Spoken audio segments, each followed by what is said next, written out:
আসসালামু আলাইকুম এভরিওয়ান, কেমন আছেন? আশা করি ভালো আছেন। আলহামদুলিল্লাহ আমিও ভালো আছি। আজ রান্না করব মূলা শাক। আর মূলা শাকটা ধুয়ে কেটে কেটে পরিষ্কার করে নিয়েছি।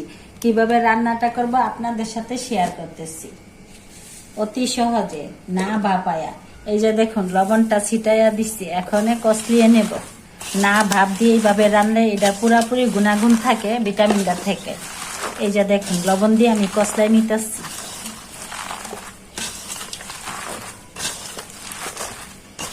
কষলানোর পর পানিটা উঠবে, ওই পানিটাকে ফেলে দিব। না ভাব দিয়ে, নতুন মূলা তো একবারে মিশা যাবার, খেতে অনেক স্বাদ। আর মূলা শাক তো অনেক উপকারী।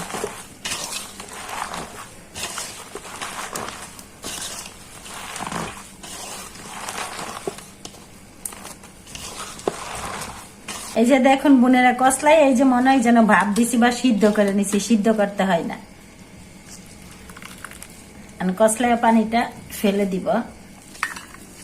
এই যে দেখুন, জর্জরা রান্না হয়ে গেছে। এখন রসুন আর পেঁয়াজ কুচি, রসুন আর কাঁচামরিচ কুচি করে নিয়েছি। রসুন দিয়ে শাকটা রান্না করব। এই যে দেখুন কত সুন্দর জর্জরা হয়ে গেছে। এখানে ভাইজা নিমু রসুন দিয়ে। এই যে দেখুন, পানিটা এখন ফেলে দেব। অনেকটা পানি উঠেছে, ভাত দিতে হয় না। বোনেরা, কড়াইটা গরম হয়ে গেছে, এখন রসুন দিয়ে দিচ্ছি।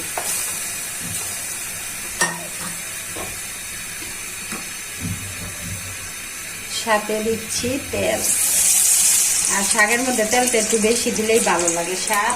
শাক মানে রসুন, পেঁয়াজ আর তেলটা বেশি দিলে একটু শাকটা ভালো লাগে।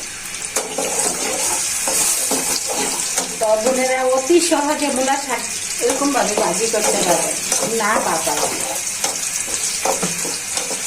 আর এই রান্নাটা আমি আমার মায়ের কাছ থেকে শিখেছি। আমার মা ওইরকম ভাবে রান্না করে, খেতে অনেক স্বাদ লাগে। ভালো করে রসুনটা ভাজা হয়ে যায়। দেখুন, রসুনটা ভালো করে ভাজা হয়ে গেছে। এখন শাকটা দিয়ে দিচ্ছি।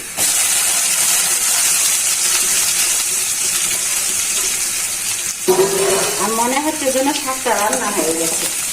রান্না হইতে বেশি সময় লাগবে না। দিয়ে দিচ্ছি খালি করা কাঁচামরিচ দেবো। আর এখন লবণটা দিব না, লবণ দিয়ে তো কষলাইছি। যদি লবণ না হয় পরে হালকা দিয়ে দিব। এখন ভালো করে ভাজা হয়ে যায়।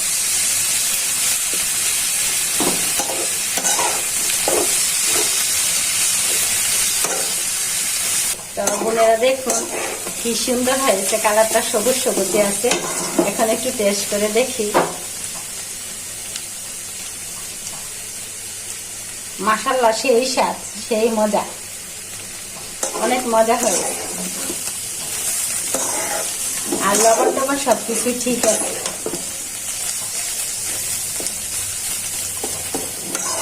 তো বোনেরা, ভালো থাকবেন, সুস্থ থাকবেন। আমার ভিডিওগুলো বেশি বেশি দেখবেন, লাইক করবেন, কমেন্ট করবেন, আমার পাশে থেকে সাপোর্ট করবেন। আল্লাহ হাফেজ।